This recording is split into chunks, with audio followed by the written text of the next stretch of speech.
옆에 계신 분들과 인사 한번 나누겠습니다. 평안하셨습니까? 다시 한번 이렇게 한번 여쭤보면서 인사 나누겠습니다. 한 주 동안 행복하셨습니까? 행복하신 것 같으세요? 행까지는 하셨는데 행복까지는 아니신 것 같으세요? 여러분, 우리가 이 자리에서 다시금 이렇게 만나서 인사할 수 있는 것만으로도 큰 은혜이고 복인 줄로 믿습니다. 우리 아무도 모르잖아요. 내일 일이 어떻게 될지 모르는 인생이잖아요. 지난주에 보고 이번 주에 못 본다는 보장이 없는 것이 우리의 인생이고요. 오늘 봤다고 해서 내일 볼 수 있다라는 걸 장담할 수 있는 사람은 한 사람도 없습니다. 지난주에도 뉴스를 보니까 안타까운 뉴스 소식이 있더라고요. 화재 진압하러 소방관 분들이 창고에 불을 끄러 들어가셨다가 초기 진압을 하고 다시 나와서 이제 좀 불길이 거세졌을 때 3번인가 이제 들어갔다 다시 나온 후에 누군가가 거기서 사람이 아직 탈출 못한 사람이 있는 것 같다는 얘기를 듣고 또 그 불구덩이 가운데 들어갔다가 나오지 못한 3분의 산화한 또 순직한 소방관들 얘기를 뉴스를 통해서 볼 때 참 마음이 아팠습니다. 가족들은 얼마나 마음이 그럴 것이며 말로 표현할 수 없겠죠. 또 함께 수고하고 일했던 동료들과 직장 함께 소방관으로 수고했던 많은 분들이 같이 출동하면서 같이 돌아오지 못할 걸 누군들 예상한 사람이 있었겠냐는 거예요. 물론 소방관분들이나 이런 분들은 어떻게 보면 인생의 가장 위험한 사지, 가장 그 절벽과 같은 곳에서 수고하시고 일하시는 분들이기 때문에 좀 어느 정도는 그래도 생각할 수 있겠지만, 여러분 그럼에도 불구하고 그 순간을 맞이한다는 것은 참 큰 고통이고 아픔이잖아요. 그런데 여러분, 저와 여러분의 인생도 사실 어느 누구도 보장할 수 있는 인생은 아무도 없잖아요.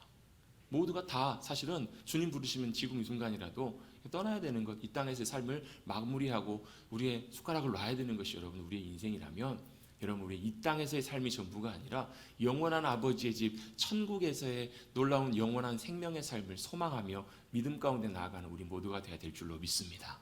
그것이 우리의 소망이고요. 그래야 이 땅에서 우리의 삶이 때때로 어떠했을지라도 부자와 나사로의 이야기처럼 때때로 이 땅에서 참 험악한 인생을 살았을지라도 더 나은 아버지의 품, 아버지 집이 예비되어 있다면, 약속되어 있다면 여러분 이 땅에서의 삶도 여러분 충분히 살아볼 만한 행복한 삶인 줄로 믿습니다.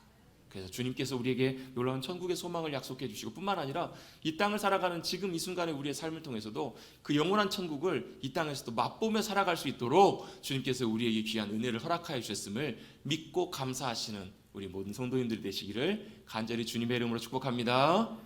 그런 의미에서 우리 다시 한번 옆에 계신 분들과 인사 한번 나누겠습니다. 주님의 은혜로 행복하십시다. 아멘. 천국의 기쁨을 누리고 살아가시는 우리 모두가 되셨으면 좋겠습니다. 앞날 알지 못하지만 우리가 소망 가운데 나가셨으면 좋겠습니다. 오늘 우리가 요한복음 2장 1절부터 11절까지 말씀을 가지고 사실 우리가 굉장히 잘 알고 있고 익숙한 말씀을 우리 함께 하나님의 말씀 나누려고 합니다. 저도 한 1년 반쯤 전인가요? 한 2년 전 안에 이 본문을 가지고 말씀을 한번 나눈 적이 있는데요. 개인적으로도 참 좋아하는 성경 본문이기도 하고 또 굉장히 중요한 말씀이기도 합니다. 그런데 혹 어떤 분들은 이 본문 말씀 때문에 상당히 좀 불편해하시는 분들도 계신 것 같습니다. 왜냐하면 어떻게 아무리 그래도 그렇지 물이 포도주가 될 수 있나? 어떤 목사님들도 그런 얘기를 하시는 분 얘기를 들은 적이 있습니다. 참 이 말씀 설교할 때 한편으로 보면 좀 마음속에 여전히 불편함들이 좀 남아있다고. 왜요? 포도주가 되려면 뭐가 있어야 돼요? 일단 포도가 있어야 됩니다. 그렇죠? 그리고 시간이 필요해요. 무슨 발효될 시간도 필요하고요. 발효에 연관된 효소도 있어야 되고 발효의 조건들이 잘 맞아져야 포도주는 만들어지는 거예요. 그냥 여러분 뚝딱 만들어지는 것이 포도주가 아니잖아요, 여러분. 혹시 예전에 오래전에 혹시 이렇게 막걸리나 이런 거 담가 보신 분 계시죠? 지금도 혹시 집에 아니시죠? 보면 여러분 굉장히 많은 시간도 필요하고 정성도 필요하고 많은 수고도 필요한 것이 여러분 그 알코올이 만들어지는 과정이잖아요. 근데 어떻게 물이 뚝딱 순간적으로 포도주가 될 수 있단 말인가? 그것 때문에 사실 굉장히 믿어지지 않는 불편함을 갖고 계시는 분들도 계실 거예요. 근데 여러분 그 이유가 있는데요. 이 본문 말씀을 우리가 읽고 우리가 본문 말씀을 통해서 우리가 하나님의 말씀하신 음성에 귀를 기울이기 위해서는 먼저 전제가 되어야 되는 것이 하나 있습니다. 그게 바로 뭐냐면 하나님은 창조주 하나님이시라는 거예요. 하나님은 창조주 전능하신 하나님이시라는 믿음에 대한 고백이 전제가 되어야 오늘 본문 말씀을 사실 우리가 하나님의 말씀으로 우리가 들을 수 있어요. 요즘 여러분 식당 같은 데 가보시면 그런 모습들 보신 적 있으실 거예요. 옛날에는 음식을 주문을 하면 다 이렇게 큰 쟁반 같은 데다가 일하시는 서빙하시는 분들이 수고롭게 반찬을 다 들고 나르셨는데 요즘은 그걸 누가 해요? 로봇이에요. 로봇이. 그래가지고 주방에서 몇 번 테이블 딱딱딱 누르고 입력하고 거기다 음식만 딱 올려놓으면 누가 와요? 상냥하고 친절한 목소리로 로봇이 와가지고 도착했습니다. 고객님 맛있게 드십시오. 음식만 내려놓으면 되는 그런 것들 아마 보신 적 있으실 거예요. 참 신기하시죠? 걱정하지 마십시오, 여러분. 더 신기한 것들도 많이 보실 겁니다. 지금도 여러분 고급차 같은 경우에는 외국에서 들어온 차 같은 경우에는 자율주행 가능한 차가 있어서 목적지만 입력해 놓고 가면 물론 손잡이는 잡으라고 하지만 핸들은 잡으라고 하지만 실제로는 차가 다 운전해서 목적지까지 데려다 주는 주차도 그렇게 자기가 해주고요. 얼마나 여러분 신박한 놀라운 일들이 많이 일어나는지 몰라요. 제가 예전에 한번 설교 시간에도 한번 언급한 적이 있는데요. 한 20년도 더 된 일입니다. 목사님이 미국의 집회에 초청을 받고 미국에서 설교를 하시기 위해서 미국을 출국을 하셨는데 첫째 날 집회를 마치고 주무시려다가 아무리 생각해봐도 느낌이 좀 이상한 것 같아서 가방을 뒤져봤더니 그 다음날 집회 설교 원고를 집에다 두고 오신 거예요. 사무실에다가. 그분이 그 당시에도 다 지금도 그러시지만 손으로 다 이렇게 원고를 쓰셨던 분이신데 불사 이 원고가 없는 거예요. 여러분 지금은 어떻게 하면 되나요? 집에 전화해가지고 사모님에게 어떻게 해요? 핸드폰으로 찍어가지고 카카오톡으로 바로 보내드리면 되잖아요. 여러분 지금도 2G 핸드폰 쓰세요? 여러분 그 핸드폰 스마트폰은 그럴 때 쓰시는 겁니다. 그 지금이야 간단하게 이렇게 있으면 찍어가지고 저도 몇 번 그런 적 있거든요. 실제로 보면 원고를 깜빡이고 안 가지고 와가지고 보내줘가지고 그걸 핸드폰을 놓고 보면서 설교를 한 적도 있어요. 그럼 지금이야 간단한 일이지만 그 당시에는 여러분 그걸 상상할 수도 없었던 일이잖아요. 사모님한테 급하게 기도하다가 하나님 어떻게 하십니까? 기도하다가 사모님이 생각이 나가지고 서울에 계시는 12시간 시차가 나는 서울에 있는 사모님께 전화를 드렸어요. 그랬더니 사모님이 잠깐만 기다려보라고 하시면서 그분이 워낙 그런 걸 잘하셔가지고 어떻게 해요? 집에 사무실 책상에 가가지고 뒤졌더니 원고가 거기 마침 있어요. 그래서 어떻게 해요? 그거를 그 당시에 컴퓨터 스캐너라고 이렇게 쫙 스캔해주는 거기다 스캔을 하셔가지고 이메일로 보내주신 거예요. 20몇 년 전에 이제 막 인터넷 시작하고 이메일 막 시작하기 시작할 때. 그래서 목사님이 전화하시고 나서 불과 5분 10분도 안 돼가지고 여러분 시차가 12시간이나 차이가 나는 지구 반대편에 있는 설교 원고가 어디로? 그 밤에 미국의 뉴욕의 호텔 방에 그 앞에 원고가 딱 도착하는 걸 본 거예요. 그러면서 그 목사님 그때 얼마나 놀랐는지 몰라요. 뭘 놀라셨는가? 지금 시대가 이것이 가능한 시대인데 하물며 하나님의 전능하심과 능력은 도대체 얼마나 놀라운 일들을 행하실 수 있는 하나님이신가? 뿐만 아니라 하나님의 사랑은 도대체 뭘로 어떻게 표현할 수 있을지를 말할 수 없어서 그날 밤에 너무너무 감격해 하시면서 잠에 드셨다라는 거예요. 여러분 앞으로 여러분 어떤 일이 일어날지 우리 인류의 기술과 과학이 얼마나 발전해서 얼마나 놀라운 일들이 일어날지 여러분 우리는 상상할 수가 없어요. 여러분 상상 속에 있었던 일들이 실제로 우리의 삶 속에 좀 다 일어나잖아요. 저도요 설교가 올라올 때마다 이걸 들고 올라옵니다. 이게 뭐냐면 아이패드인데 이걸로 뭐 하냐면 혹시라도 방송실에 조절하지 못하는 음향 문제나 생기면 급하게 조정을 해야 되면 여기서 조정을 하기.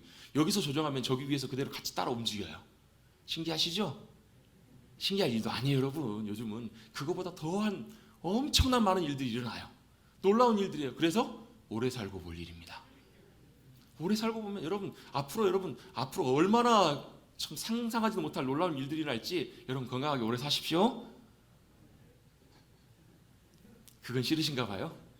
근데 여러분 인류의 과학 기술이 발달되고 엄청난 놀라운 일들이 일어나도요 인간이 불가능한 일이 있습니다. 그게 바로 뭐냐면 창조의 능력이에요.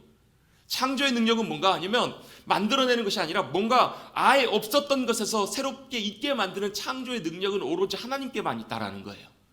과학기술이 아무리 발달해도 여러분 과학이 뭔가요? 과학은요 만들어진 우주 만물의 천체 가운데 있는 모든 세상에 있는 모든 이치와 논리들을 모든 것들을 파악하고 연구해가지고 발견해가는 것이 과학이잖아요. 그걸 조합해가고 만들어가는 것이 과학이에요 여러분. 없는 것을 있는 것으로 만들어내는 능력은 창조주 하나님께만 있다라는 거예요. 그래서 여러분 그 창조하신 하나님, 인간이 할 수 없는 하나님만 하실 수 있는 하나님의 창조의 능력을 믿는가 안 믿는가에 따라서 여러분 성경이 달리 보이고 삶이 달리 보이고 오늘 본문 말씀이 완전히 달리 보일 수 있다라는 거예요. 여러분 같이 한번 믿음으로 고백해 보겠습니다. 태초에 하나님이 천지를 하늘과 땅을 창조하시니라.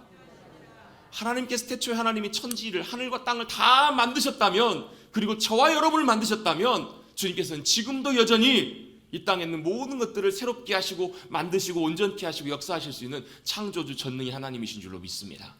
그분이 죽은 자 살리는 것이 별 문제시겠냐고요. 그분이 물을 포도주로 바꾸는 것이 여러분 대수로운 일이시겠냐고요. 여러분 죄송한 말씀이지만 조금 그런 말씀이지만 하나님이 물도 포도주로 바꾸실 수 없다면 과연 하나님이시겠냐고요. 하나님의 능력이시겠냐고요. 여러분 창조주 하나님, 전능하신 하나님을 우리가 믿고 신뢰할 수 있을 때 여러분 오늘 본문의 말씀들도 훨씬 더 쉽게 우리가 받아들이고 우리가 믿을 수 있다는 거예요. 또 한 가지는 오늘 본문 말씀의 배경이 되는 것이 바로 한 시골 마을, 가나라고 하는 시골 마을에 어디죠? 뭐 하는 자리죠? 혼인잔치, 결혼식 자리라는 거예요. 여러분 가장 행복하고 기쁜 복된 자리여야 하는 곳이 바로 결혼식 자리잖아요. 혼인식이잖아요. 저는 물론 또 결혼할래 물어보면 저는 안 한다고 할 거예요. 그 준비하고 진행하는 너무너무 힘들더라고요. 결혼식을 다 마치고 웃는 것도 힘들었어요. 다 마치고 나서 다 마치고 집에 딱 돌아왔을 때 제가 했던 그냥 무심코 툭 나왔던 말이 뭔지 아세요, 여러분? 다 끝났다. 여러분 막 준비하고 진행하는 것이 너무너무 힘들잖아요. 물론 그런 것들 있겠죠. 여러 가지 일들이 있겠죠. 그런데 여러분 신경 써야 될 것들도 많고 막 많은 것들이 있었겠지만 여러분 생각보다 여러분 결혼식장에서 여러분 많은 일들이 일어나는 거 아시죠? 아무리 잘 준비하고 아무리 해도 별별 일들이 다 일어나는 것이 결혼식장이잖아요. 근데 그럼에도 불구하고 결혼식장은 근본적으로 원칙적으로 가장 사실은 기쁨 있는 자리여야 되고 또 복된 자리여야 되는 것은 분명하다라는 거예요. 여러분 2000년이 지난 지금 결혼식장에도 마찬가지고요. 여러분 2000년이 전에 했던 가나의 혼인잔치에서도 마찬가지로 기쁨이 있는 곳 복된 자리여야만 하는 것이 분명하다라는 것을 우리가 먼저 전제로 하고 오늘 본문의 말씀을 시작할 필요가 있어요. 결혼식장에 복되고 기쁨이 넘쳐야 되는 그런 자리인데 예수님께서 사역을 시작하시기 전에 사역을 시작하시면서 예수님이 제자를 부르신 다음에 바로 나온 장면이 바로 이 가나의 혼인잔치가 나왔던 이유가 무엇일까? 오늘 그 말씀의 의미들을 한번 좀 살펴보려고 합니다. 공생의 사역의 첫 번째 사건으로, 그래서 첫 표적이라고 말씀하시면서 왜 이 사건을, 이 결혼식 장소를 선택하시고 주님께서 이곳을 통해서 일하셨을까? 이 영적인 몇 가지 중요한 원리들을 함께 살펴보려고 합니다. 여러분 아마 결혼식장 많이들 다녀보셨죠? 많이들 오며 가며 해보셨죠? 결혼식장 오며 가며 하시면서 보면 함께 축하하고 함께 기쁨을 나누는 자리잖아요. 함께 축복해주고. 근데 만약에 참석한 그 결혼식이 나와 개인적으로 굉장히 가까운 예를 들면 조카랄지 아니면 손주나 친척이나 가족 결혼식이면 그 결혼식이 훨씬 더 어때요? 중요하고 의미가 있겠죠? 그렇겠죠? 아마 일반 하객들보다는 훨씬 더 의미가 있을 거예요. 더더군다나 우리 사랑하는 가족이고 중요한 결혼식이라면 아주 의미가 있습니다. 아마 추측해보건대 오늘 가나에 있었던 이 혼인잔치는 정확하게 성경에는 표현되어 있지는 않지만 이 마리아, 예수님의 어머니 마리아와 굉장히 가까운 사람, 친척에 가까운 결혼식이라고 짐작해 볼 수 있습니다. 왜냐하면 이 가나의 혼인잔치에 포도주가 떨어지고 있다는 사실을 사람들이 모를 때 누구는 알고 있었어요? 예수님의 어머니 마리아는 알고 있었다는 거예요. 그러니까 아마 이 결혼식이 굉장히 깊이 관여된 그런 가까운 사람의 결혼식이라는 것을 어느 정도 추측해 볼 수 있습니다. 그럼 당연히 누구도요? 예수님께서도 이 결혼식과 관계가 있는 분이셨다는 것을 분명히 우리는 알 수 있어요. 여러분 유대인들의 결혼식은 우리가 하는 결혼식하고 좀 약간 달라요. 지금 옛날에 우리도 좀 그랬지만 지금은 결혼식 하면 30분 안에 다 끝나고 밥 먹고 헤어지면 그냥 결혼식 끝나잖아요. 좀 하시는 분들은 패배까지 하시고 하시지만 여러분 그 당시에 유대인들의 결혼은요 최소한 3일에서 일주일, 많게는 2주일까지도 결혼식을 이렇게 잔치를 진행을 했다고 해요. 그러니까 이 결혼식이 그냥 식만하고 딱 끝나는 것이 아니라 뭐였냐면 잔치인 거예요. 잔치. 무슨 잔치요? 가족의 잔치뿐만 아니라 온 동네방네 모두의 잔치였던 거예요. 예전에도 저희도 그랬지만 그 당시에 유대인들도 삶이 굉장히 팍팍하고 힘든 삶을 살아갔었어요. 왜냐하면 로마의 압제 가운데 있었고 또 먹고 살기도 너무너무 힘들고 척박해서 하루 벌어 하루 먹고 사는. 그래서 여러분 예수님의 비유에 보면 포도원 일꾼 비유 있잖아요. 9시에 나가셔가지고 일꾼을 부르고 10시에 12시에 나가고 3시에 나가고 몇 시까지요? 6시에 일이 끝났는데 5시에 나가가지고 주인이 포도원 품꾼을 불러와가지고 품삯을 주는 거예요. 그랬더니 왜 저들에게는 많이 주고 우리는 하루 종일 수고했는데도 요만큼 줍니까? 그랬더니 그 주인이 뭐라 그래요? 똑같이 약속하지 않았냐고. 그러면서 내가 선한 일들을 하는데 왜 나의 선함에 대해서 함부로 판단하고 정죄하냐고. 그 의미가 무슨 의미냐면 주인의 마음은 뭐에 있었냐면 거기서 일하지 못하고 하루 종일 빈둥빈둥 거리다가 집에 돌아가면 뭐 하는 거예요? 쫄딱? 굶는 거예요. 자기만 굶는 것이 아니라 가족 식구들이 다 손가락 빨면서 굶는 거예요. 그게 너무너무 측은하고 안쓰러웠던 거예요. 그래서 어떻게라도 그 사람에게 뭐라도요? 품삯이라도 줘서 오늘 저녁이라도 따뜻하게 먹을 수 있기를 원하는 그 긍휼의 마음이 누구에게 있었냐면 주인의 마음이었기 때문에 그런 거예요. 그 당시에 그렇게 살기 힘들고 어려운 시간들을 보내는 세금도 막 강탈 뺏기고 너무너무 어려울 때 만약에 그 동네에 잔치가 있다, 잔치가 벌어진다, 그러면 어떻게 되는 거예요? 옛날에도 저도 그랬잖아요. 뭐 저는 그 다음 세대지만 우리 아마 집사님 권사님 세대는 막 동네 잔치 있으면 뭐요? 잔치집 가가지고 오랜만에 고기라도 한번 얻어먹고 고깃국이라도 좀 먹고 맛있는 음식이라도 먹고 같이 흥을 돋구고 기쁨을 나누는 말 그대로 잔치였잖아요. 옛날의 유대인들 그 잔치식도 마찬가지로 그런 식의 분위기였다라는 거예요. 모두가 함께 다 와서 맛있는 음식을 함께 먹고 즐기는, 그래서 꼭 함께 그 기쁨을 나눌 때 필요했던 중요한 결혼식의 요소가 바로 뭐였냐면 포도주였던 거예요. 요즘은 좀 덜하지만 예전만 해도 뭐 저기 남도 지방에 가보면 결혼식이든 잔치든 뭐 장례식에도 마찬가지고요. 꼭 빠져서는 안 되는 음식이 있죠. 뭐죠? 모르세요? 홍어잖아요, 홍어. 저도 고향이 남도지만 저는 뭐 홍어를 그렇게 좋아하진 않는데요.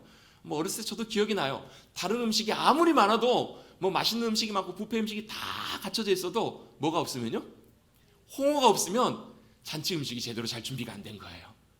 다른 거는 조금 부족해도 홍어가 있으면 그 잔치에는 이 집 준비 제대로 잘했네. 홍어가 맛있으면 어디서 이렇게 좋은 홍어를 잘 준비해 왔네 하면서 흐뭇해 하시면서 잔치 음식을 많이 드시는. 또 지역에 따라 다르잖아요. 경상도 쪽으로 가면 문어가 꼭 빠지지 않더라고요. 좋은 문어를 잘 정성스럽게 대접하고, 저 바닷가 쪽에 가보면 뭐 상어고기, 상어, 뭐 고래고기 이런 걸 대접하는 지역들도 있어요. 그 왜 그렇죠? 잔치에 있어서 그 음식이 굉장히 중요한 역할을 하는 거예요. 꼭 그게 있어야 잔치가 잔치다워지는 그런 요소가 있었는데, 그 당시 유대인들에게는 그게 뭐였냐면 그게 바로 포도주였던 거예요. 그 포도주를 통해서 함께 사람들이 기쁨을 나누고 잔치에 즐거움을 나누는. 그래서 어떤 분들은 이 성경을 읽으면서 예수님께서도 물로 포도주를 만들어 주셨으니까 우리가 포도주 마음껏 마시고 술 마셔도 되겠네 라고 생각하시면서 위안을 받으시는 분들도 계신다고 제가 들었어요. 근데 여러분, 여기서 이 포도주라는 의미는 단순히 술에 포커스가 맞춰져 있는 것이 아니라, 뭐 음주에 포커스가 맞춰져 있는 것이 아니라 뭐예요?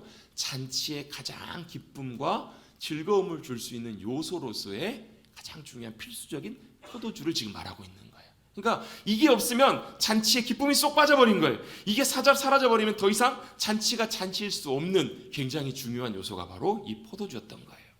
여러분, 이 포도주 역할은 여러분 사실 잔치집에만 필요한 것이 아니라 우리의 인생에도 포도주가 있습니다.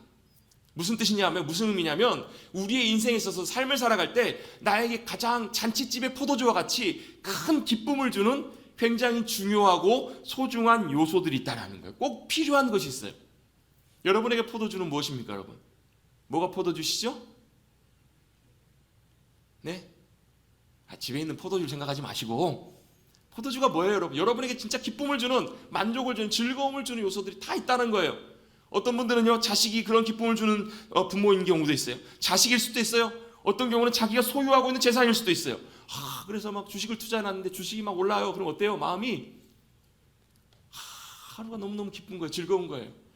사놨던 땅이 막 값이 올라요. 너무너무 기뻐요. 그분에게 있어서 포도주는 뭐예요? 땅이고 재산일 수 있는 거예요. 어떤 분에게는 포도주가 차일 수도 있어요. 차를 좋아하시는 분들은 차를 너무 소중히 여겨가지고요, 차를 너무너무 애지중지해요.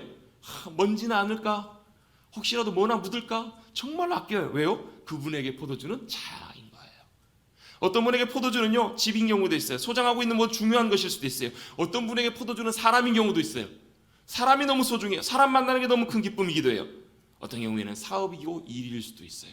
저와 여러분에게 포도주는 무엇인지를 한번 여러분 잘 한번 돌아보십시오. 왜 제가 이걸 물어보고 왜 여쭤보는가?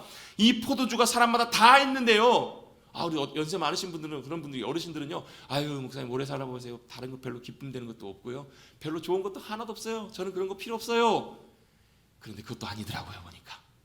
그런 분들에게도, 그렇게 얘기하시는 분들에게도 정말로 사소한 것, 작은 것에서도 큰 기쁨을 누리게 하는 그런 포도주들이 반드시 누구에게나 다 있어요. 뭐가 문제인가? 누구에게나 다 나에게 기쁨과 즐거움을 줄 수 있는 이 포도주가 있는데, 다 있는데 무엇이든지 간에 갑작스럽게 예고도 없이 그 포도주가 우리 가운데 사라지는 경우들이 생길 수 있다는 거예요. 그 문제들이 우리에게도 동일하게 일어날 수 있다는 거예요. 잔치집에 포도주가 빠지면 여러분, 잔치의 모든 기쁨과 흥이 다 사라져버리는 것처럼 우리의 삶에도 우리에게 기쁨과 만족을 줄 수 있는 그 포도주가 갑작스럽게 사라지거나 없어지거나 그런 큰 문제가 생기는 경우들이 바로 있다는 거예요. 여러분, 저와 여러분에게도 동일하게 그런 문제들이 생길 수 있습니다. 여러분, 우리에게도 다 똑같이 우리의 삶의 순간순간마다 자리자리마다 바로 그런 문제들이 생길 수 있어요. 더더군다나 혼인집, 잔치집에 포도주가 떨어졌다는 것은 바로 그 잔치를 준비한 주인의 명목이 없게 만드는 거예요. 그 당시에는 많은 사람들을 위해서 그런 많은 풍성한 것들을 준비해야 되는데 많은 사람들이 와가지고 이렇게 얘기하는 거예요. 떨어져 버리니까 에이, 잔치집에 왔는데 먹을 것도 없네, 이런 얘기를 들을 수 있다라는 거예요.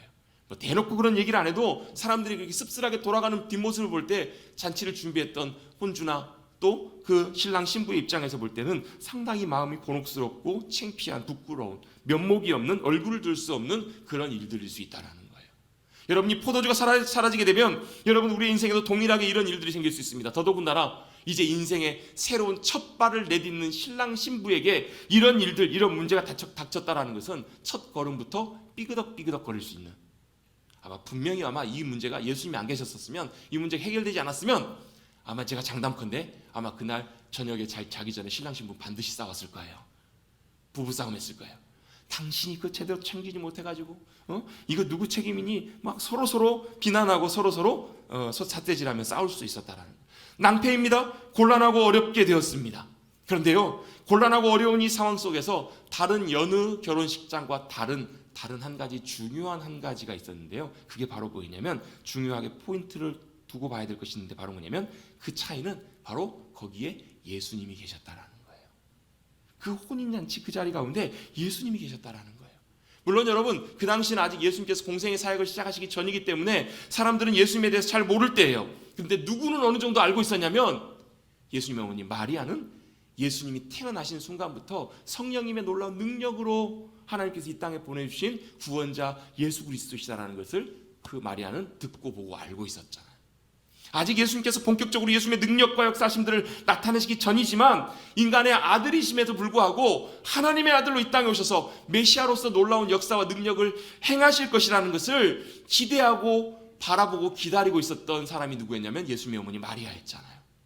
이 문제가 생기자마자 이 마리아는 어떻게 했는가? 여러분, 포도주가 떨어지는 이 문제를 깨닫고 인지하자마자 이 예수님의 어머니 마리아는 이 문제를 가지고 예수님께 나아가는 것을 보게 돼요. 예수님을 찾아요. 그리고 예수님께 그 문제를 아뢰는 것을 보게 됩니다. 여러분, 우리 인생 살아가면서요, 똑같이 이렇게 포도주가 떨어지는 것 같은 문제들을 만날 때가 있거든요. 이런 문제들을 만나면 우리는 대부분 어떻게 반응을 하냐면, 제일 먼저 당황합니다. 문제가 생기면 어떻게 돼요? 당황해요. 어머나 라고 놀래요. 어머나 하면서 깜짝 놀래요. 당황합니다. 갑자기 생각지도 못한 일들을 만나거나 갑자기 생각지도 못한 연락을 받거나 소식을 들으면요, 깜짝 놀래요. 아까도 제가 우리 이제 이따 제가 기도 부탁드릴 부분이 있는데요. 어제 이제 집사님이 전화를 하셨어요. 그러면서 그 목사님, 또 병원에서 연락이 왔는데요. 정말 기도가 필요해요. 지금 기도가 필요한 일이에요. 아이가 지금 아직 중환자실에 있는데 아이가 좀 몸이 좀 많이 안 좋다는 얘기를 병원에서 들었다라는 거예요. 그래서 집사님 힘드시죠? 깜짝 놀라셨겠어요. 그랬더니 집사님 하신 얘기가 그거예요. 그러게요 목사님, 병원에서 한 번씩 가끔 연락 올 때마다 가슴이 철렁하고요, 땅이 꺼지는 것 같아요, 이런 얘기를 하시더라고요. 지금 아이가 이제 아직 좀 일찍 조산하러 태어나서 병원 중환자실에서 있는데 그런 연락을 받을 때마다 깜짝깜짝 놀란다는 거예요. 여러분, 우리도 그런 일들을 만날 때 보면 먼저 당황해요. 그리고 당황한 다음에 어떻게 돼요? 땅이 꺼질 듯 걱정하잖아요. 염려하잖아요. 아이고 고민해요. 그리고 그 다음에 하는 게 뭐냐면, 그럼 도대체 이 문제를 어떻게 해결해야 될지를 고민하고 이 문제를 해결할 방법들을 하나하나 찾기 위해서 이리저리 다니기도 하고 이 사람 저 사람 찾기도 해요. 심각한 문제, 여러분 사소한 문제랄지라도 여러분, 우리가 해야 될 중요한 일들을 마리아는 먼저 우리에게 보여주고 있어요. 여러분, 이런 당황스러운 일들을 만나거나 이런 생각지도 않는 이런 어려움들을 맞닥뜨리게 됐을 때 우리가 해야 될 가장 첫 번째 일은 우리와 함께하고 계신 예수님을 찾는 거예요. 우리와 함께 하시는 예수님께 예수님을 찾아서 그 주님 앞에 나가는 거예요. 그리고 아뢰는 거예요. 그리고 주님 어떻게 할까요? 주님, 포도주가 떨어졌습니다. 이를 어떻게 해야 되나요? 라고 묻고 예수님께 아뢰는 것이 우리가 해야 될 가장 첫 번째 일이라는 거예요. 간단하게 기도하시라는 거예요. 기도하시면서 주님을 찾는 거예요. 주님, 포도주가 떨어졌습니다. 아들임에도 불구하고 예수님의 어머니 마리아는 이 문제를 가지고 예수님께 가지고 나가요. 아들이요, 예수여, 이 문제가 생겼습니다. 여러분, 우리는 생각보다 많은 일들을 우리 인생에서 만나면서요, 우리가 해결할 수 있는 일들보다 해결할 수 없는 많은 문제를 경험하게 돼요. 여러분, 우리가 믿음으로 자라가면 자라갈수록, 우리가 여러분 믿음으로 성숙해 가면 성숙해 갈수록 더 우리가 깨닫고 경험하고 고백하는 것이 뭐냐면, 아, 주님, 우리가 할 수 있는 것이 별로 없네요, 주님. 더 나아가서는요, 주님, 작은 일, 사소한 일도 주님의 도우심과 역사하심과 은혜가 없이는 안 되네요 라고 고백할 수 있는 것이 우리의 믿음에 자라가는 믿음의 귀한 표시라는 거예요. 아, 내가 할 수 있는 줄 알았어요. 내가 되는 줄 알았어요. 근데 여러분, 생각보다 우리가 할 수 있는 것이 아무것도 없어요. 지금 코로나다 보니까 병원도 갈 수 없어요. 엄마가 아이 옆에 있어줄 수도 없어요. 할 수 있는 것이 아무것도 없어요. 여러분, 그럴 때 뭐 하시라고요? 그럴 때 주님 찾으시라는 거예요. 함께 하시는 그 주님 앞에 나가시라는 거예요. 낙심하기 전에 한숨이 땅에 꺼지듯이, 아니면 복잡하고 혼란스러워서 마음이 뒤집어지고 마음이 혼란스러워하면서 괴로워하기 전에, 그런 마음이 찾아올 때 먼저 그 주님 앞에 찾아가셔서 나아가시고 그 문제를 아뢰시고 주님의 도우심과 인도하심을 구하시라는 거예요. 여러분, 그때 여러분 모든 일들 가운데 일하시고 역사하시는 주님의 손길을 경험하게 될 줄로 믿습니다. 물론 여러분, 잘 잊어버려서 문제지, 그래서 주님이 역사해 주셔도 늘 금방금방 잊어버려서 문제지, 여러분 내 인생 내 마음대로 살아가서 문제지, 여러분 이런 일들이 생길 때마다 뿐만 아니라 모든 순간순간마다 주님 앞에 나아가고, 여러분 지난주 함께 말씀 나눴던 것처럼 무화과 나무 앞에 가서 주님을 찾고 주님의 이름을 부르고 주님의 도우심을 구할 때, 여러분 우리의 삶 가운데 찾아오시고 역사하시는 보이지 않는 주님의 능력의 손길을 우리 모든 한 분 한 분이 경험하게 될 줄로 믿습니다. 그것이 바로 믿음으로 살아가는 귀한 믿음의 삶의 모습이기 때문에 그래요. 자, 예수님께 이렇게 부탁을 하십니다. 예수님의 어머니가 이렇게 부탁을 합니다. 그러면 여러분, 예수님께서 어떻게 보통 반응을 하셔야 되나요? 예, 어머니, 걱정하지 마십시오. 제가요, 이 문제 다 해결할 테니까, 금방 해결할 테니까 해결해 드려야죠. 걱정하지 마십시오. 이렇게 말씀하시지 않으셨어요. 아, 어머니, 사람들을 다 불러 모으십시오. 제가 포도주 다 떨어졌죠? 제가 기적을 보여주겠습니다. 물로 포도주로 만들어주겠습니다. 이렇게 말씀하시지도 않으셨어요. 여러분, 예수님께서 행하셨던 이 놀라운 기적의 사건은요, 누구만요? 소수의 사람들만 알았어요. 누구요? 예수님이 행하실 것을 믿음으로 기대했던 마리아, 또 거기에 순종했던 여러 도왔던 몇몇 사람들 외에는 주님의 놀라운 능력과 역사하심, 행하셨던 기적들을 보았던 사람들이 없었어요. 그래서 여러분, 이 성경의 이 가나의 혼인잔치 기적의 사건은요, 마태복음, 마가복음, 누가복음에 기록되어 있지도 않아요. 왜요? 예수님과 가까이 있었던 요한이 보고 경험했던 것을 기록한 것이기 때문에. 여러분, 믿음의 역사의 놀라운 일들은요, 믿음으로 주님을 기대하고 바라보고 찾고 순종했던 이들을 통해서만 경험하게 하신다라는 거예요. 하나님이 놀랍게 역사하셔도 세상 사람들은 잘 모르는 경우들이 너무너무 많아요. 그런데 주님께서 행하실 것을 믿음으로 기대하고 순종하며 따라가는 이들은 보이지 않는 주님의 놀라운 능력과 역사하심들을 우리의 삶의 자리에서도, 2022년을 살아가는 우리의 삶의 자리에서도 경험하고 살아가게 될 줄로 믿습니다. 아멘. 예수님께서는 완고하게 부드럽게, 대놓고는 아니지만 완곡하게 거절하시는 모습을 보게 돼요. 여자여, 이 여자라는 말은 함부로 부르는 표현이 아니라요, 귀나이라는 말은 좀 존칭해서 부르는 표현이에요. 지금으로 말을 바꿔보면 여사님 이런 뜻, 부인, 무슨 부인이시여, 이렇게 우리 높여 부르는 것처럼 이렇게 부르는 호칭이에요. 어머니를 향해서 여사님, 어쨌든 간에 좀 특별하게 부르는 차원이지만 단순히 이 관계가 예수님이 아들이고 마리아가 어머니다라는 그냥 부모자과의 관계로 지금 예수님이 대화를 하시는 것은 아니다라는 것을 조금은 감을 잡으실 거예요.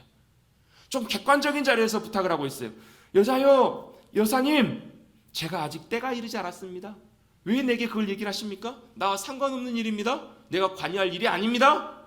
그리고 아직 내가 때가 안 됐습니다. 그 말은 무슨 얘기냐면, 하나님께서 주님의 놀라운 능력과 권세로 예수 그리스도를 통해서 메시아 사역을 나타내실 때가 아직 아니시라고 예수님께서 이렇게 말씀하고 계시는 거예요. 아직 제 때가 아닙니다. 아직 제가 일할 때가 아닙니다. 나에게 부탁하지 마십시오 라고 이렇게 완곡하게 조금 거절하고 계시는 거예요. 여러분, 예수님께서 노라고 말씀하실 때, 하나님께서, 주님께서 노라고 하실 때는 다 이유가 있습니다. 그냥 노라고 말씀하시지 않으세요. 그냥 이유 없이 거절하시는 것이 아니시라는 거예요. 반드시 하나님께서는 이유를 갖고 그렇게 말씀하십니다. 그런데 예수님의 어머니 마리아는 분명하게 이렇게 얘기를 하십니다. 뭐라고 얘기하시죠? 뭐라고 얘기하죠? 바로 하인들에게, 5절 말씀해 보시면 하인들에게 너희에게 무슨 말씀을 하시든지 그대로 하라라고 이렇게 말씀하고 있습니다. 얘기하고 있습니다. 그대로 하라. 왜 그렇게 할까요? 왜 그렇게 예수님이 행하실 것들을 기대하면서 완곡히 거절하셨음에도 불구하고 이렇게 예수님께서 행하실 것들을 기대하고 있을까요? 분명히 믿는 믿음이 있었기 때문에 그렇다라는 거예요. 분명히 믿음과 의도를 갖고 주님께서 말씀하셨기 때문에 그렇다라는 거예요. 주님께서 행하실 일들을 기다리고 있습니다. 여기서 여러분 하인들이라는 말은 일반적으로 사용되는 종이라는 개념하고는 좀 다른 단어예요. 일반적인 종이라는 말은 돌로스라는 말을 쓰는데요. 종은 철저하게 주인의 그대로 순종해야 되는 사람이잖아요. 명령에 그대로 따라야 되는 사람들이 종이에요. 근데 여기서 사용된 이 하인이라는 단어는 종이라는 단어가 아니고요. 이 단어예요. 디아코노스라는 단어인데 이 단어를 우리가 지금도 사용하고 있어요. 이게 뭐냐면 집사라는 단어예요. 집사. 봉사하는 사람, 섬기는 사람. 그러니까 여기서 나오는 하인은 그냥 무조건 시키는 대로 해야 되는 사람들이라기보다도 아마 잔치가 있다 보니까 그 잔치집을 돕기 위해서 왔던 여러 사람들, 손을 함께 모으기 위해서 왔던 섬기는 뭐 다른 집 사람일 수도 있고요. 다른 집 하인일 수도 있고 어쨌든 간에 중요한 것은 이 사람들이 누군가가 명령하면 집주인이 명령하면 해줄 수도 있고 안 해줄 수도 있는 사람들이라는 거예요. 이 디아코노스라는 말이 섬기는 사람이기 때문에 물론 그 집에 속해 있는 하인이어서 그럴 수도 있겠지만 그렇기 때문에 예수님의 어머니 마리아는 더 간곡하게 분명히 얘기를 하는 거예요. 무슨 말씀을 하시든지 간에 그대로 하라. 왜요? 마리아는 그런 확신이 있었기 때문에. 예수님께서도 지금 완곡하게 거절하고 계시지만 말씀으로는 아니시라고 하시지만 주님께서는 이 상황 속에서 주님이 분명히 무언가를 행해 주실 거라는 것을 기대하고 믿고 의지하고 확신하고 있는 믿음이 있었기 때문에 그렇다는 거예요. 여러분 주님께서 때때로 우리에게 노라고 말씀하실 때 여러분 우리가 어떻게 해야 될까요? 우리는 기다리셔야 돼요. 뭘요? 주님이 뭐라고 말씀하실지 어떻게 행하기를 원하시는지 잠잠하게 믿고 신뢰하며 기다리는 것들이 필요해요. 그래서 여러분 믿음은요 우선적으로 뭐가 선행이 되냐면 믿음은 듣는 것에서부터 시작합니다. 뭐에서부터 시작한다고요?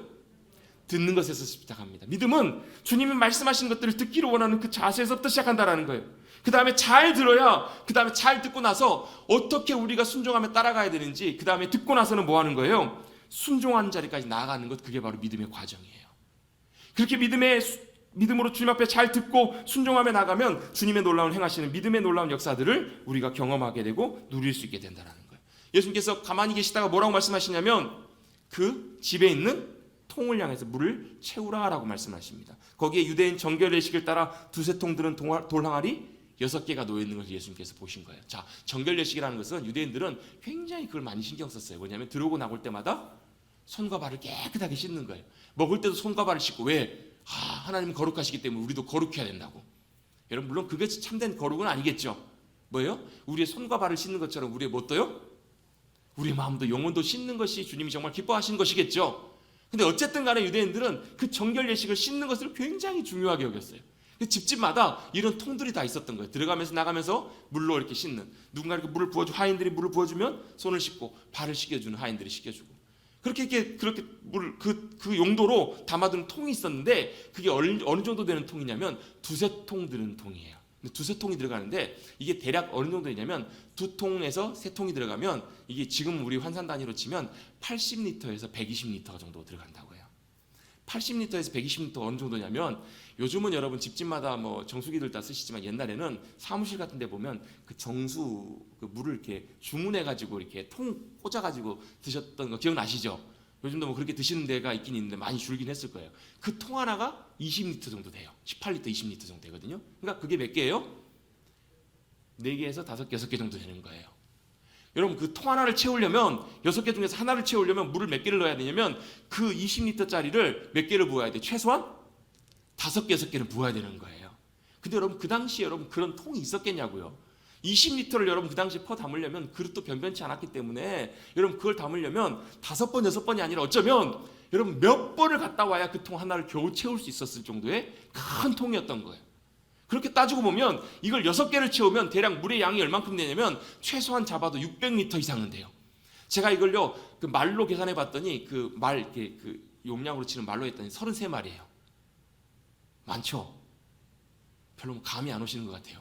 600리터 하면 반 톤이 넘어요. 여러분 반 톤, 1톤의 절반이 넘는다고 여러분. 생각보다 굉장히 많은 양을 이들이 수고해서 어쩌면 여러분 뭐 수십 번을 100번 넘게 왔다 갔다 물을 계속 퍼 담아야 채워질 수 있는 만큼의 큰 통을 향해서 예수님께서 뭐라고 말씀하시냐면 항아리에 물을 채우라 라고 말씀하세요. 항아리에 물을 채우라. 여러분 하나님의 역사하심을 볼 때 때때로요 하나님께서 믿음 가운데 역사하실 것입니다 라고 믿으면서도요 생각대로 어떨 때는 내가 이해가 안 될 때도 있어요. 하나님 말씀하시고 원하시는데 때때로 내가 용납되지 않고 받아들이지 않고 그게 도대체 이해가 안 되는 그런 일들을 만날 때도 종종 있어요. 이걸 왜 해야 될지 모를 때가 있어요. 이걸 도대체 내가 왜 해야 돼? 여러분 만약에 이 섬겼던 하인들이 이런 생각을 했었으면 여러분 이런 수고를 해서 물을 채웠을까요? 안 채웠을까요? 안 채웠을 거예요. 저 같으면 안 채웠을 것 같아요. 한두 번도 아니고 뭐 10번도 아니고 수십 번 왔다 갔다 이 수고를 왜 해야 되는지 몰라. 도대체 내가 왜 해야 돼? 이걸 여러분 생각하고 고민해 봤다면, 여러분 이걸 질문해 봤다면 어쩌면 이들은 이렇게 순종하지 않았을 거예요. 근데 누가요? 어머니 마리아가 간곡하게 부탁한 거예요. 무슨 말씀을 하시든지 그대로 하라. 여러분 우리가 주님의 말씀을 듣고 믿음으로 순종해 갈 때요, 하나님께서 말씀하실 때 우리에게 뭔가를 요구하시고 말씀하실 때 이해가 안 될 때도 있어요. 여러분 용납하기 쉽지가 않고 도대체 이걸 내가 왜 해야 돼? 이런 생각들이 들 때 여러분 이해하고 따라가려고 하면 못 따라가는 일들이 종종 있어요. 언제 우리가 하냐면 믿음으로 우리가 따라가 보고 순종해 본 다음에 그 일들을 주님이 행하고 나시면, 아 주님이 이래서 이런 일을 하셨구나, 주님이 그래서 나에게 이렇게 말씀하셨구나, 주님이 나를 왜 이곳에 보내셨는지 나중에 알게 되는 경우들이 참 많다라는 거예요. 여러분 때때로 이해하기 어려울 때, 때때로 받아들이기 어려울 때 여러분 잘 모르시겠으면 먼저 순종해 보십시오. 하나님이 기뻐하시고 원하시는 일들 가운데 먼저 믿음으로 순종하시면 여러분 주님 말씀하신다라는 것은 순종을 포함하거든요. 때때로 여러분, 물론 여러분 이것은 뭐 무택대로 아무런 이거 없이 덮어놓고 순종하라는 말은 아니에요. 여러분 마리아의 말의 의미 안에는 반드시 뭐가 포함되어 있냐면 예수 그리스도께서 포도주가 떨어진 그 상황 속에서도 하나님의 나라의 놀라운 일들과 역사하심들을 나타내실 거라는 믿음과 확신 가운데 그 일들을 그대로 행하고 있는 거예요. 여러분 믿음으로 주님 앞에 순종하셨을 때, 여러분 때때로 이해되지 않을 때 여러분 그 일들을 믿음으로 먼저 순종해 보시는 귀한 믿음의 삶을 살아가시는 저와 여러분 되시기를 주님 여러분 축복합니다. 왜요? 이유가 있습니다. 그냥 무턱대고가 아니라요, 주님이 그렇게 말씀하실 때는 반드시 주님의 목적과 이유가 있기 때문에 그래요. 주님은 선하신 주님이세요. 주님은 참 좋으신 주님이세요. 하물며 여러분 인간의 부모도 사랑하는 자녀들을 향해서 무언가를 얘기하고 무언가를 지시할 때 할 때 무슨 마음으로 해요? 사랑의 마음으로 해요. 자식이 잘 되길 원하는 마음으로 해요. 자식들은 그걸 알아요? 몰라요? 모르는 경우들도 있어요. 그래서 어떻게 해요? 내가 왜 그걸 해? 싫어! 이러면서 대들기도 해요? 안 해요? 해요. 근데 나중에 보면 알아요.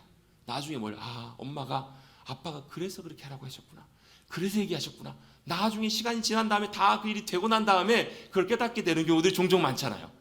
근데 여러분 물론 인간은 연약하기 때문에 인간의 부모로서의 아무리 사랑하고 잘해주려고 해도 여러분 다 온전하게 못해줄 때도 많고 오히려 잘못해줄 때도 있어요. 그런데 누구는요, 우리의 영혼의 아버지 되시는 그 주님은 우리를 너무 잘 아시는 분이시고 우리를 너무 사랑하시는 분이시고 너무 귀히 여기시고 우리의 삶의 복과 우리의 삶의 가장 귀한 것들을 행해 가시길 원하시기 때문에 우리에게 말씀하신 하나님이시라는 거예요. 그렇다면 여러분 우리가 그 주님의 말씀에 인도하심에 여러분 순종해 볼만 하지 않을까요? 따라가 볼만 하지 않을까요? 이해할 수 없어도 뭘요?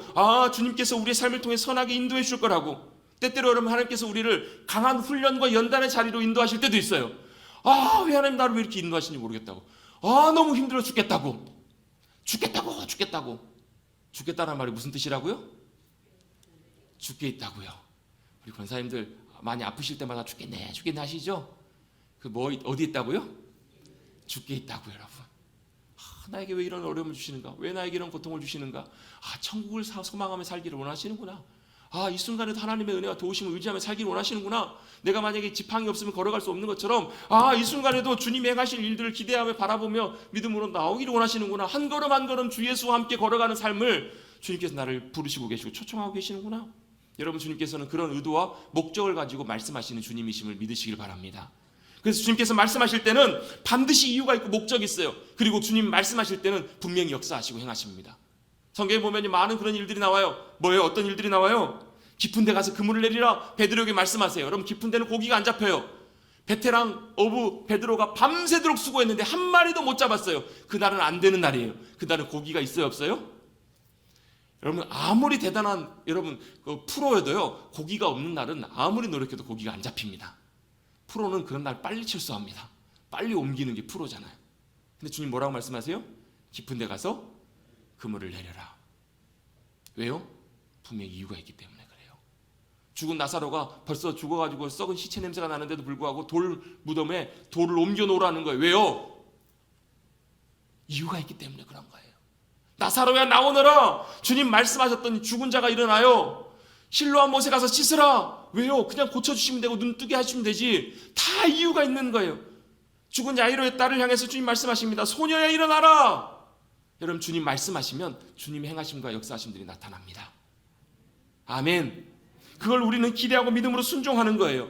여러분 때때로 그 이유를 묻고 알려가기 전에 먼저 순종하고 믿음으로 따라가 보면 나중에 그 일들을 알게 되고 경험하게 되는 경우들이 있어요. 하인들은 몰랐어요. 왜 그렇게 하라고 하시는지. 그냥 하라고 하시니까 순종해 산 거예요. 고생해서 물을 채웠어요. 나중에 연회장에 갖다 주었을 때 그 이유를 분명하게 알게 된 거예요. 아, 물이 포도주가 되었구나. 이해하지 못하지만 믿음에 순종해 보면 나중에 그 이유를 분명하게 알게 되고 하나님 앞에 감사하는, 또 기쁨으로 주님을 찬양하게 되는 그날에 오게 될 줄로 믿습니다. 주님은 말씀하시면 우리는 순종하는 거예요. 그리고 나서 주님께서 다시 한번 말씀하십니다. 야, 물 다 채웠느냐? 이제는 가서 어떻게 하라고요? 그 물을 떠서 연회장에 갖다 주라. 제가 생각할 때는요, 어쩌면 이게 더 믿음으로 순종하기 어려웠을지도 모르겠어요. 이건 뭐예요? 물이에요. 물이에요. 만약에 예수님이 야, 그거 물 포도주로 바뀌었으니까 먹어봐 해가지고 먹어봤으면 오, 진짜 좋은 포도주네요 하면서 어쩌면 떠다 줬을지도 모르겠어요. 근데 이건 뭐예요? 맹물이에요. 맹물. 어떤 분들은 이거 연구하시는 분들 계세요. 이 물이 언제 포도주로 바뀌었을까? 물을 퍼가지고 담을 때 바뀌었다. 다 채웠더니 바뀌었다. 떠다 줄 때 바뀌었다. 입에 들어갈 때 바뀌었다. 1, 2, 3, 4번 어떤 게 답일까요? 몰라요. 주님만 아세요. 근데 분명한 사실 하나는요, 그들이 끝까지 믿음으로 순종했을 때 쉽지 않았지만 여러분 믿음으로 끝까지 순종했을 때 놀라운 변화와 일들을 일어나는 것들을 그들은 경험하게 된 거예요. 연회장도 몰랐고요. 신랑 신부도 몰랐어요. 누구는 알아요? 물 떠온 하인들은 알았어요. 누가 행하신 것이라는 것을 주님이 하나님께서 그 놀라운 역사를 행하셨다는 것을 그들은 깨닫게 된 거예요. 여러분 믿음으로 순종하신다면 끝까지 순종하십시다. 쉽지 않아도 여러분 끝까지 주님이 역사하시고 행하실 때까지. 여러분 그 물로 포도주로 변한 사건은요 단순히 물리적인 변화도 아니고 화학적인 변화만도 아니에요. 물이 포도주로 바뀌는 알코올로 바뀌는 화학적인 변화를 떠나서 여러분 주님께서는 그곳 가운데 놀라운 영적인 변화를 일으키신 거예요. 물이 포도주가 바뀌어서 포도주로 여러분 포도주만 여러분 반 톤이 넘어요. 여러분 600리터가 넘어요. 주님께서는 주실 때 이왕 주실 때 풍성하게 주세요. 부족함이 없도록 야 너의 기쁨이 넘쳐나게 해줄게. 이제는 부족하지 않게 해줄게. 여러분 그래서 그거 아세요? 주님이 믿음 가운데 우리가 순종해서 주님이 역사하시면요 여러분 우리가 생각했던 것보다 더 놀랍게 역사하세요. 넘치도록 채워주세요. 우리가 기대했던 이상으로 얼마나 놀랍게 역사해 주시는지 몰라요. 그리고 또 한 가지는요 주님이 역사하시고 일하시고 이전보다 나중 것이 훨씬 좋아요. 지금보다 나중에 훨씬 더 좋은 역사를 주님께서 행해 주신다라는 거예요. 그러면서 뭘 주님께서는 보여주기로 원하시냐면 그 가나의 혼인잔치 가운데 뭘요? 인간의 혼인잔치가 아니라 하나님 나라의 기쁨과 하나님의 나라의 놀라운 영광과 풍성한 것들을 주님께서 맛보게 해주시고 경험하게 해주신 거예요. 단순히 물이 포도주로 변하는 거 아니에요. 여러분 물은 물이에요. 그러나 주님의 손에 그 물이 들려지고 주님의 말씀 가운데 그 물이 놀랍게 역사함으로 변화되게 됐을 때 그건 더 이상 그냥 물이 아니었던 거예요. 여러분 포도주가 우리에게 큰 기쁨을 줄 수 있는 것이라면 여러분 우리의 포도주를 구하지 마시고 주님이 우리에게 주시는 주님의 포도주, 주님의 기쁨을 맛보고 누리며 살아가시는 귀한 믿음의 백성들이 되시기를 간절히 주님의 이름으로 축복합니다. 주님은 우리에게 그걸 주기를 원하신 거예요. 그냥 단순히 먹고 없어져 버릴 그냥 혼인잔치의 기쁨, 포도주가 아니라 하나님 나라의 기쁨을 주님께서는 맛보고 누리고 살아가기를 원하신다라는 거예요. 그것은 주님께서만 주실 수 있거든요. 주님께서만 주실 수 있는 기쁨들을 우리 모두에게 주시는 거예요. 여러분 혹시 여러분의 인생 살아가시면서 맹물과 같은 인생 살아가고 계십니까? 맹물 뭐예요? 맛도 없고 돌아봐도 별 기쁨도 없고 그냥 아무런 감흥도 감정도 없고 그냥 하루하루 살아가는 인생이 있으시다면 여러분 맹물이 주님 손에 붙들린 바 되어서 여러분 세상에서 비교할 수 없는 최상급의 기쁨의 포도주로 변화된 것처럼 우리의 인생을 변화시키시고 바꾸시는 그 주님의 손길 가운데 붙잡힌 바 되시는 저와 여러분 되시기를 주님의 이름으로 축복합니다. 하나님께서는 우리를 사랑하시기 때문에 더 고치시고 바꾸시길 원하세요. 때때로 고통과 어려움을 우리를 변화시키고 움직이게 해요. 가나의 혼인잔치의 그 위기와 그 답답한 상황들과 문제는 하나님 나라를 기쁨으로 맛보게 해주시는 놀라운 주님의 일들로 변화되는 역사로 주님이 인도해 주셨다라는 거예요. 그래서 여러분 믿음의 삶은 앞이 훨씬 더 나아요. 귀한 것들이 우리에게 예비되어 있기 때문에 그래요. 우리를 더욱더 귀하게 변화시키셔서 놀랍게 역사하실 그 주님을 믿음 가운데 기대하고 나가시는 저와 여러분들이 모두가 되시기를 간절히 주님의 이름으로 축복합니다. 포도주가 떨어졌습니까? 여러분의 삶에 정말 잔치와 같은 기쁨의 인생, 행복한 삶을 살기를 원하시는데 포도주가 떨어져서 기쁨이 사라지고 염려와 걱정만 가득 남으셨습니까? 여러분, 물을 포도주로 바꾸셔서 진정한 하나님 나라의 잔치의 기쁨을 주시는 그 주님께서 주시는 그 놀라운 기쁨의 표적, 첫 번째 주님이 행하셨던 첫 번째 공생의 사역의 기적, 표적을 기억하셔서 우리의 삶에도 주님이 주시는 하늘의 포도주의 기쁨을 누리는 귀한 복된 삶이 되시기를 주님의 이름으로 축복합니다. 그 기쁨이 저와 여러분의 심령 속에, 가정 위에, 여러분의 삶의 자리 가운데, 우리 머릿돌 교회 위에 임할 수 있게 되기를 간절히 주님의 이름으로 축복합니다. 맹물 같은 인생을 세상에 없는 포도주로 바꾸셔서 하늘의 기쁨을 맛보고 살아가는 인생으로 변화시키시는 것, 그것이 주님이 이루신 놀라운 표적이고 주님이 행하시는 역사입니다. 함께 하시는 그 주님을 찾으십시오. 그리고 주님의 말씀에 귀 기울이고 순종하십시오. 그리고 행하시는 주님의 역사와 일들을 경험하시는 주님의 귀한 백성들, 저와 여러분 우리 모두가 되시기를 간절히 주님의 이름으로 축복합니다. 하나님 아버지, 감사합니다. 오늘도 새롭게 허락해 주신 2022년도 벌써 첫째 주를 보내고 둘째 주를 맞이해서 주님 앞에 나와 예배드리며 말씀 가운데 귀 기울이게 하여 주니 감사를 드립니다. 가나의 혼인잔치, 기쁨이 넘쳐야 되는 복된 자리임에도 불구하고 큰 위기가 찾아오고 기쁨이 사라져버릴 수 있는 그 상황 속에 주님이 계셨고 말씀하셨고 믿음에 순종해서 주님의 놀라운 역사를 경험하게 되었을 때 세상에서 맛볼 수 없는 최상의 가장 기쁨의 하늘의 기쁨을 맛보게 해주셨던 것처럼 주님, 우리도 포도주가 떨어진 인생, 그 기쁨의 포도주를 맛보게 하여 주시옵소서. 하늘의 기쁨과 평강과 소망을 누리며 이 땅에서도 하나님의 나라를 맛보며 감사함으로 기쁨으로 살아가는 가나의 혼인잔치의 기적을 우리의 삶에 실제로 이루어가는 복된 한 사람 한 사람 우리 모두 우리의 심령, 가정, 교회가 되게 하여 주시옵소서. 감사드리며 예수님의 이름으로 축복하며 기도드리옵나이다. 아멘.